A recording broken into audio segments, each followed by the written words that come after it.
ጤና ይስጥልን ተመልካቾቻችን ከአማራ ሚዲያ ኮርፖሬሽን ጎንደር ስቱዲዮ የሰዓቱን ዜናዎች ይዘን ቀርበናል። ከዜናዎቹ ጋር ተስፋዬ አይጠገም ነኝ። አብራችሁን ቆዩ።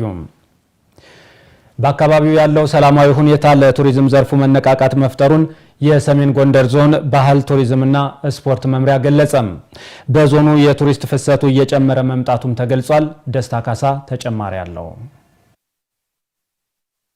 በሰሜን ተራራዎች ብሔራዊ ፓርክ ከኮቪድ-19 ወረርሽኝ ከሰሜኑ ጦርነትና በአማራ ክልል ከተከሰተው የሰላም እጦት በፊት ከ34000 በላይ ጎብኚዎች ፓርኩን ይጎበኙ እንደነበር መረጃዎች ያሳያሉ። ያለፉት ዓመታት ለቱሪዝም ዘርፉ ፈተና ሆኖ ማለፋቸውን የሰሜን ተራራዎች ብሔራዊ ፓርክ ተወካይ ኃላፊ ላቀው መልካሙ ገልጸዋል። አሁን ላይ የቱሪዝም ዘርፉ ባሳየው መነቃቃት በተያያዘው ዓመት ከ4000 በላይ ጎብኚዎች ወደ አካባቢ ማቅናታቸውንም ተናግረዋል። ከኮቪድ በፊት በርካታ ቱሪስቶች ሲመጡ ነበር። እስከ 34000 አካባቢ በአመት እናስተናግድ ነበር። ከኮቪድ በኋላ ያው እንደምታውቁት ቁጥሩ በጣም የቀነሰበት ሁኔታ ነበር። ቱሪዝም በባህሪው ሰላም የሚፈልግ በመሆኑ ምክንያት ቱሪስቶች ሲጠበቅ አልመጡም። በዚህ አመት ግን ያው የተወሰነ ሞቲቬት የመሆን ነገሮች አሉ። በተሻለ መንገድ ወደ 4620 ባለፈው 9 ወር ውስጥ ቱሪስቶች መጥተዋል ማለት ነውና ያው የሚያሳየው ፕሮሚሲንግ ነው። የቱሪዝም ዘርፉ መቀዛቀዝ በአስጎብኝ ማህበራት ላይ ጫናን ፈጥሯል ሲሉም በሰሜን ተራራዎች ብሔራዊ ፓርክ በአስጎብኝነት የሚተዳደሩ ባለሙያዎች ያነሳሉ። የሰሜን ተራራዎች ብሔራዊ ፓርክን መሰረት አድርገው የተመሰረቱ ሆቴሎችም ቢሆኑ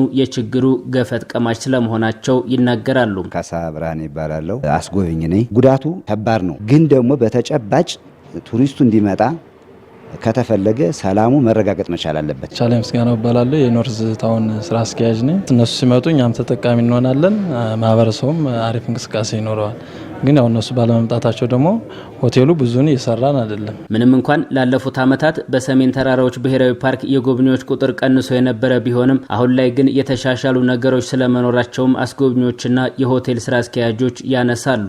በባለፈው ዓመት 2017 አካባቢ ኢቨን ራሱ 2018 ከባለፉት ከ2016 15 14 13 ጋር ሲነጻጸር የቱሪስት ፍሰቱ ከጊዜ ጊዜ በተወሰነ ደረጃ እየጨመረ ያለበት ሁኔታ ነው ያለ። አሁን ባለው ሁኔታ ቱሪዝም ትንሽ ከአንድ አመት በፊት ከነበረው ይልቅ አሁን ትንሽ የተሻሻለ ነው። ቢያንስ በቀን አንድና ከሁለት በላይ ግሩፕ ይመጣል። አሁን ከፊቱ የተሻለ ነው በዚህ አመት ማለት ነው። የቱሪዝም ዘርፉ ላይ መነቃቃት እየተፈጠረ ስለመሆኑ የገለጹት የሰሜን ጎንደር ዞን ባህል ቱሪዝምና ስፖርት መምሪያ ኃላፊ መዝናናት ጣዕመ ቱሪዝሙ እንዲያንሰራራ እየተሰራ ይገኛል ብለዋል። በሚፈለገው መንገድ ነው ባንልም ያገገመ እየመጣ ነው። ቀጣይ ደግሞ ሰላሙ ደግሞ በዚህ መንገድ ደግሞ ከቀጠለ እርግጠኛ ነኝ ይሄን አካባቢ የሚጎበኙ ሰዎች ከዚህ በላይ እጥፍ ይጨምራሉ። የአካባቢው ማህበረሰብም ጥሩ ነገር ያገኛል። ያው እንደምታዩት ዞኑ ላይ መቀመጫው አዳባር ከተማ የኮሪደር ልማት እየተጀመረ ነው። የኮሪደር ልማት ደግሞ መጀመሩ ደግሞ ቱሪስቶች ሲመጡ የተሻለ አገልግሎት እንዲያገኙ ያለው ፋይዳ በጣም ከፍተኛ ነው። የተሻለ አገልግሎት እንዲሰጥ ሆቴሎች የተሻለ ስራ እንዲሰሩ እነሱን የሚመጥን ነገር ለማድረግ ከተማ አስተዳደሩም ስራ እየሰራ ነው። ሰላም የሁሉም ነገር መሰረት በመሆኑ ለሰላም መምጣት ሁሉም ሊሰራ እንደሚገባም ተገልጿል። የቆላ ድባ ፖሊቴክኒክ ኮሌጅ የፈጠራ ስራዎችን ከስራ ዕድል ፈጠራ ተጠቃሚዎች ጋር ለማስተሳሰር እየሰራ መሆኑን የምስራቅ ደንቢያ ወረዳ እንስሳትና ዓሳ ሀብት ልማት ጽሕፈት ቤት አስታወቀም። ኮሌጁ በአካባቢው ቁሳቁስ የእንስሳት መኖ ማቀነባበሪያ በመስራት ለገበያ ለማቅረብ እየሰራ ነው። ኃይሉ ማሞ ተጨማሪ አለው። የቆላ ድባ ፖሊቴክኒክ ኮሌጅ በ1994 ዓ.ም የተመሰረተ ሲሆን በውስን የሙያ ዘርፎች ሰልጣኞችን ተቀብሎ ሲያስተምር ቆይቷል። ተቋሙ ከጊዜ ወደ ጊዜ የስልጠና አድማሱን በማስፋት ከ2016 ዓ.ም ጀምሮ ወደ ፖሊቴክኒክ ኮሌጅነት በማደግ በሰርቬይንግ፣ በቱሪዝም፣ በጨርቃ ጨርቅና መሰል የትምህርት ዘርፎች ከደረጃ 1 እስከ ደረጃ 5 ሰልጣኞችን ተቀብሎ እያስተማረ ይገኛል። ፖሊቴክኒክ ኮሌጁ ከመደበኛ የማስተማር ተግባሩ በተጨማሪ ችግሮችን ሊፈቱ የሚችሉ የኢንዱስትሪ ውጤቶችን በማምረት ለአካባቢው ነዋሪዎች ለማሰራጨት ታልሞ እየሰራ ነው። ስሜ ሄለን አለሙ ይባላል። የቆላ ድባ ፖሊቴክኒክ ኮሌጅ ዋና ዲን ነኝ። ቴክኒክና ሙያ ኮሌጅ ሁለት አይነት አገልግሎት ነው የሚሰጠው። የመጀመሪያው በትምህርትና ስልጠና ትምህርት ክፍል የማብቃት ስራ፣ ሁለተኛው ደግሞ በኢንዱስትሪ ኤክስቴንሽን ቴክኖሎጂ ሽግግር። ለምሳሌ ቴክኖሎጂን ሲሰራ ህብረተሰቡ ምን ያስፈልገዋል፣ የጎደለው ምንድነው በማለት ቴክኖሎጂን ኮሪጆ ማሸጋገር ነው። ህብረተሰቡ ወይም ኢንተርፕራይዝ ጋፓቸውን መጀመሪያ በመለየት የሚያስፈልጋቸውን ነገር እናቀርባለን። ፖሊቴክኒክ ኮሌጁ ከውጭ ሀገራት በእርዳታና በመንግስት ግዥ የሚገቡ የተግባር ማስተማሪያ የኤሌክትሪክ መሳሪያዎችን በመጠገንና አስመስሎ በመስራት የተሻለ የመማር ማስተማር ሂደት ለመፍጠር እያደረገ ካለው ጥረት ባሻገር በቀላል የኤሌክትሪክ ኃይል የሚሰራ የመኖ መፍጫና ማቀነባበሪያ ማሽን ለተጠቃሚዎች ማቅረቡን ተመልክተናል። ይህን የኤሌክትሪካል ኤሌክትሮኒክስ ፓኔል ቦርድ ሰርተነዋል። በእርዳታ እስከ 100 ሺህ ብር ነው ይህ እቃ ተገዝቶ የመጣው። እኛ ጋውን ምንም ይህ ነው በማይባል በ35 ሺህ ብር ነው ተሰርቶ ያለቀው። እቺ ቾፒንግ ማሽኗ አገልግሎቷ ያው በ3 ኪሎዋት ሆርስ ፓወር ያላት ሆኖ እስከ 10 ኩንታል በቀን ማምረት የምትችል ማሽን ናት።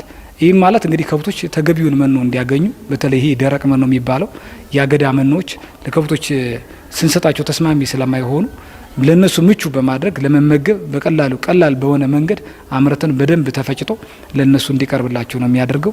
በአካባቢው ያሉ በዚህም የተሰማሩ ብዙ ኢንተርፕራይዞች እንዳሉ በእንስሳት እርባታ ይህን በማግኘት በማድለብም በዘመናዊ እንስሳት እርባታም የተሰማሩ ኢንተርፕራይዞች ላይ በጣም ጠቀሜታ እንደሚሰጥ አስበን ይሄን የሰራነው ነው። አካባቢው ከፍተኛ የሆነ የእንስሳት ሀብት ያለው በመሆኑ የመኖ አቅርቦት ብቻ ሳይሆን የጥራት ደረጃውን ለማሻሻል ፖሊቴክኒክ ኮሌጁ ያቀረበው የመፍጫ ማሽን ሚናው የጎላ መሆኑን የምስራቅ ደንቢያ ወረዳ እንስሳትና ዓሳ ሀብት ልማት ጽሕፈት ቤት የእንስሳት መኖ አቅርቦት ቡድን መሪ የሆኑት አቶ ተስፋውን አለሙ አስታውቀዋል። በቀጣይም ማሽኑን ወደ ተጠቃሚዎች ለማድረስ እንደሚሰራም ቡድን መሪው ጠቁመዋል። ከ60 እስከ 75% ድረስ የኢንቨስትመንቱን ወጪ የሚይዘው መኖ ነው። ሳሩን መፍጨት ብቻ ሳይሆን አሁን የእህል ዘሮችንም በማቀላቀልና በማመጣጠን የሚፈጭበት ዘዴ ሁሉ አለ። ስለዚህ ይሄ ከዚህ መኖሩ ቢበላሽ በቀላል በቅርብ አግኝተን በቶሎ ማሰራት እንችላለን። ከፍተኛ የሆነ ጠቀሜታ ይኖረዋል ማለት ነው። ሌሎች ተጠቃሚ የሆኑ አርሶ አደሮችንም አሳይተናቸዋል። አሁን ከዛ በኋላ ፍላጎቱ አድሮባቸዋል። ስለዚህ ሁለቱም በማቀራረብ ወደ ስራው እንዲገቡ የማድረግ ስራ እንሰራለን ማለት ነው። ፖሊቴክኒክ ኮሌጁ ስራ ፈላጊ ወጣቶች ወደ ስራ ከመግባታቸው በፊት ስልጠና ከመስጠት ባሻገር በቆላ ድባ ከተማ አስተዳደር በተለያዩ መስኮች ተሰማርተው የሚገኙ አልሚዎች የሚፈልጓቸውን የፈጠራ ውጤቶች በማሻገር በኩል ቅንጅታዊ አሰራሩን አጠናክሮ እየቀጠለ መሆኑ ተመላክቷል። ተስፋውን ካሳውን ባለው ቆላ ድባ ከተማ አስተዳደር ስራና ክህሎት የስራ ዕድል ፈጠራ ቡድን መሪ ነኝ። በተለይ ከኛ ተቋም ጋር ተያይዞ እጅና ጓንት ሆነን እየሰራንበት ያለ ነገር አለ። 38 የሚሆኑ በዶሮ እርባታ የተሰማሩት ወደ 11 የሚሆኑ በእንስሳት እርባታ ማረብ የተሰማሩት ወጣቶች እነሱ ስልጣን እንዲያገኙ ስራቸው የሚያሰልጥባቸውና የተሻለ የሚቀየሩበት ነገር እየፈለጉ ስለሆነ እነሱ እኛ ከእነሱ ጋር ጎን ቆመን ኮሌጁ ወጣቱ የሚጠይቀውን ቴክኖሎጂዎችን በማቅረብ በኩል በጋራ በቅንጅት እየሰራ ያለበት ሁኔታ አለ። ከምርጫ ማግስት የሚሰራጩ ሐሰተኛ መረጃዎችን ከመጋራት መቆጠብ እንደሚገባ የጎንደር ከተማ ነዋሪዎች አሳሰቡም። አስተያየት ሰጪዎቹ ምርጫው በየትኛውም የፖለቲካ ፓርቲ አሸናፊነት ቢጠናቀቅ ውጤቱን በይሁንታ መቀበል እንደሚገባ አንስተዋል። ተጨማሪውን ከተስፋዬ ጋሹ እንከታተል። ሀገራዊ ምርጫ ዲሞክራሲያዊ ስርዓትን በመገንባት ሀገረ መንግስትን ለማጽናት ከፍተኛ ሚና አለው። በምርጫ ሂደቱና ከምርጫ ማግስት የሚናፈሱ ያልተረጋገጡ ሐሰተኛ መረጃዎች፣ የተዛቡ መልእክቶችና ሌሎች አፍራሽ ሀሳቦች መተማመንን በመሸርሸር ለግጭትና ለሰላም እጦት መንስኤ ሊሆኑ ይችላሉ። ያነጋገርናቸው የጎንደር ከተማ ነዋሪዎች እንደሚሉት ከምርጫ ማግስት ሊፈጠሩ ከሚችሉ የተዛቡ መረጃዎችን ከመጋራት መቆጠብ እንደሚገባ አንስተዋል። ቴዎድሮስ ተሰማ ነው የሚባለው። ከተሳሳተ መረጃ ራሱን የሚጠብቀው የመጀመሪያው ነገር ሚዲያዎችም ትክክለኛ የሆነ መረጃ እንዲያስተላልፉ ማድረግ፣ ምርጫ ቦርዱም በተሰጠው ኃላፊነትና ተግባር የአእምሮ ስራ ስለሆነ ተገቢ የሆነ ለህዝቡ ይጠቅማል የሚለውን እና ትክክለኛ ውጤቱን ቢያስተላልፍ የተሻለ ነው ብዬ አስባለሁ። ህዝቡም ራሱን ይጠብቅ፣ መረጃም በተለያየ መንገድ ያሰባስብ። ስሜ አቶ ታደሰ ሻውል እባላለሁ። የጎንደር ከተማ ነዋሪ ነኝ። መረጃ የሚያገኘው እንግዲህ አንደኛ በአካል ራሱ ተገኝቶ ነው። ከምርጫው ጣቢያ ላይ ተገኝቶ የሚካሄደው ሁኔታ በማየት የተዛባ አመለካከት፣ የተሳሳተ ነገሩን ሊቀርፍ ይችላል።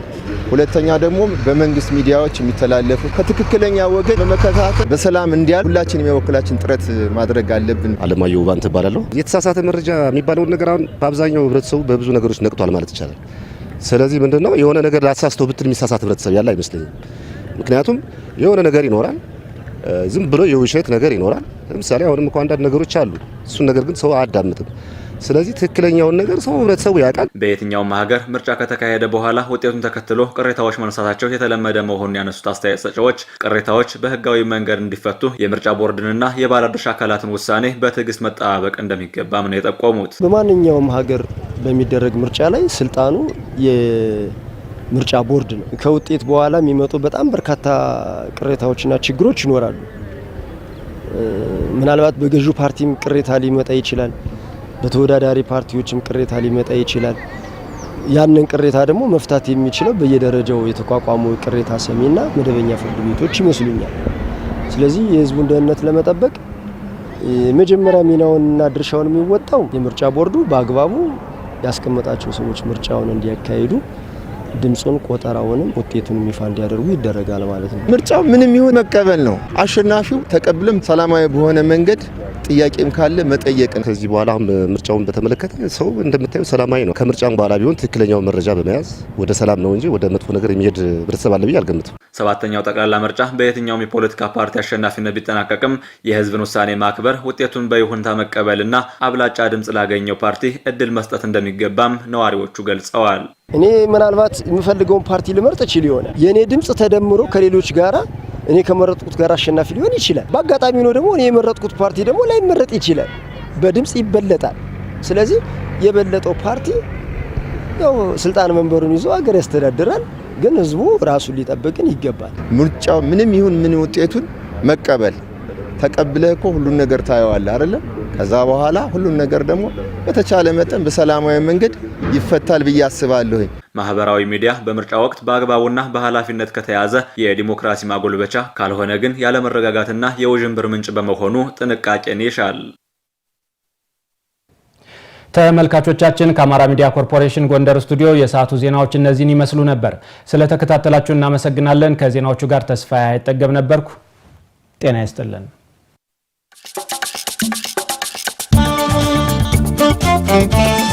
Thank you.